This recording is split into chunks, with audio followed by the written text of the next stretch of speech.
Bonjour et bienvenue dans cette vidéo où nous allons voir la gestion des cours. Donc nous sommes toujours connectés au compte professeur. Il faut savoir que la gestion des cours est liée non seulement aux écoles mais aussi aux professeurs. Donc cette partie est très importante à comprendre. Pour les écoles, les écoles pourront créer des cours, mais il y a un système de liaison, c'est-à-dire que une école peut créer un cours, après il lie les profs à ce cours. Cela veut dire l'école est le gestionnaire principal du cours. Ou le prof crée le cours, il lie l'école à ce cours. Donc souvent, on a le deuxième cas qui est que le prof crée des cours, après il lie l'école à ce cours. Parce que nous savons que il y a des profs qui évoluent dans plusieurs écoles. Donc, si ils créent un cours, ils peuvent lier plusieurs écoles à ces cours, tu vois. Donc, je crois que c'est mieux que le prof crée des cours, après il lie l'école. Mais l'école peut bien sûr, on a donné cette opportunité, cette possibilité aux écoles de créer eux-mêmes leur contenu, c'est-à-dire créer le cours au nom de l'école. Après, l'école ajoute des profs. Ça, c'est le premier aspect à comprendre. Le deuxième aspect, je vais vous montrer ça au niveau de la gestion des cours. Mais là, on va parler d'abord de la création.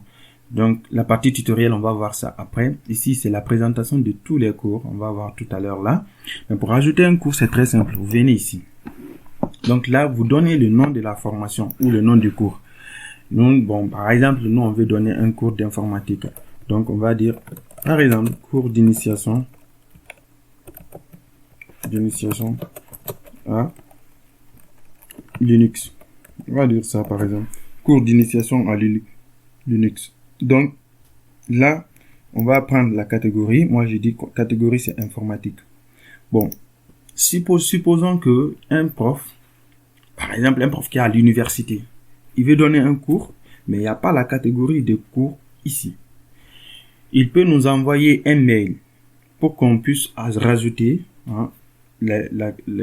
pour qu'on puisse ajouter la catégorie. Parce que pourquoi on n'a pas donné la possibilité aux profs de gérer eux-mêmes les catégories? C'est parce que il faut pas que n'importe qui pense, parce qu'il y a différentes manières de penser les choses. Il y a d'autres qui disent, par exemple, mathématiques, ça s'écrit avec 100 S. Donc, du coup, ils voient, ça dit, bon, moi, je me plais pas, je veux écrire mathématiques sans S. Ou bien d'autres matières, je sais pas.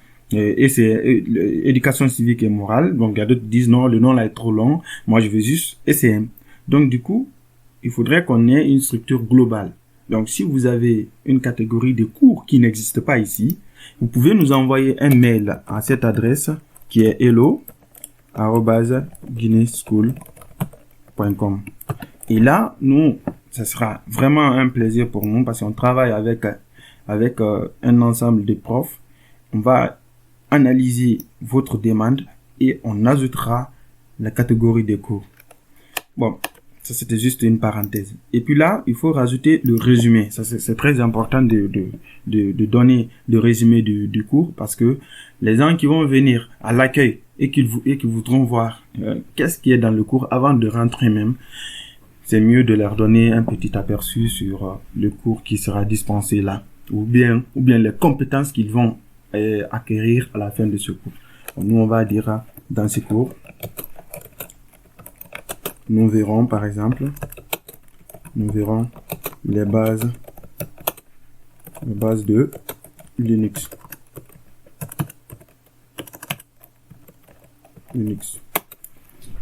C'est-à-dire le monde libre et les logiciels open source, par exemple. Donc là, déjà, on a fait un petit résumé de ce qu'on va voir dans le cours. Après, là, on va choisir le niveau. Ça aussi, c'est très important. Là, il s'agira de choisir un niveau. Soit votre cours est destiné à tout le monde, ou bien c'est destiné à tous les élèves du primaire, ou bien c'est destiné à tous les élèves du collège, ou à tous les élèves du lycée, ou bien votre cours est spécifique pour l'enseignement préuniversitaire, par exemple, la première année, deuxième année, ainsi de suite jusqu'en terminale, ou bien universitaire, licence 1 et jusqu'à licence 2. Bon, nous allons dire, par exemple, notre cours, c'est destiné à tout le monde. Alors là, il y a le prix de la formation. Cette partie est très importante. Le professeur peut mettre le prix de la formation. C'est-à-dire que ici, à ce niveau, la formation, nous, on suggère aux professeurs de donner des cours gratuits, ouverts à tout le monde. C'est-à-dire que, parce que notre objectif, c'est que l'enseignement devient accessible à tout le monde. C'est l'objectif de Guinness School. Mais si le professeur ne veut pas que son cours soit gratuit, il peut donner un prix. Il donne un prix. Mais nous conseillons bien sûr une formation gratuite. Si le prof arrive à dire, bon, moi je veux un cours payant, quand même, de toute façon, dans ce cas, il va créer la formation, il va donner le prix qui sera là, mais ce prix sera, il va mettre un nombre numérique, il n'y a pas d'espace, il n'y a pas de refrain guinéen, non, il met juste un nombre numérique, 10 000, 20 000, 100 000, 200 000, c'est à lui de voir. Mais après, nous allons analyser derrière, parce que un prof ne va pas venir faire des profits sur notre dos.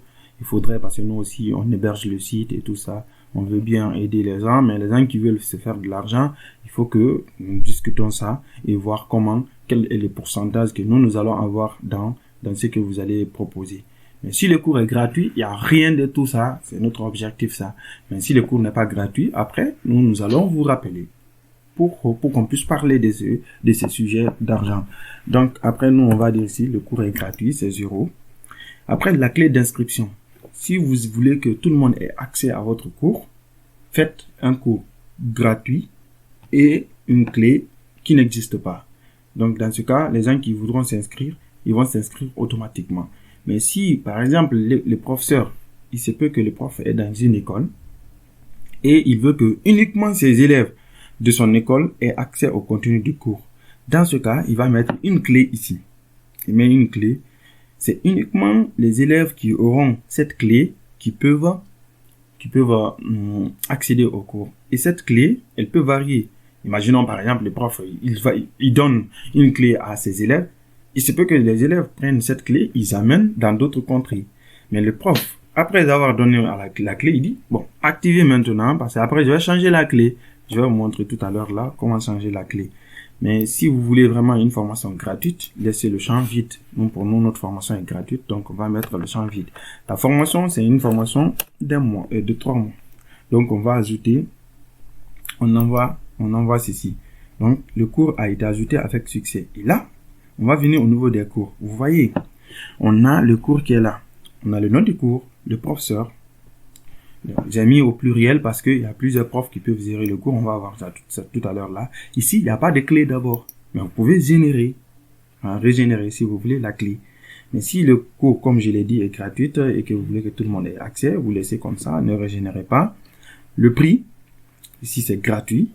Maintenant, le nombre d'élèves, c'est 1. C'est le prof qui a créé, c'est lui seul qui est l'élève en ce moment, pour le moment. Mais le cours est en hors ligne. C'est très important. Le prof, il peut créer plusieurs cours. Bon, ce que je dis là, c'est la même chose que pour l'école, hein. C'est la même démarche, la même chose pour l'école aussi. Donc, l'école où le prof peut créer plusieurs cours. Et les cours qui ne sont pas en ligne d'abord. Parce qu'il est en traitement. Il le met à jour jusqu'à ce que le cours finisse. Après, maintenant, il le met en ligne. Donc, il peut faire plein de choses. Il y a plein de trucs qu'il peut faire à ce niveau. Maintenant, si je clique ici, le cours est mis en ligne. Dans ce cas, vous voyez, on vous envoie un petit message ici. Et quand je clique encore, le cours est hors ligne. Et nous, on va bien sûr mettre le cours en ligne. Après cela, on a une partie ici d'édition. Bon, je vais voir déjà combien de minutes s'est écoulé pour ne pas qu'on passe toute la journée là-bas. Alors là, je pense que c'est la création du cours et la présentation. Dans les vidéos à venir, je vais vous montrer l'édition qui est très très importante et qui va prendre quand même un peu de temps. Vous allez voir comment vous allez éditer le contenu de votre cours. Donc d'ici là, je vous donne rendez-vous dans la prochaine vidéo et prenez soin de vous. À la prochaine. Au revoir.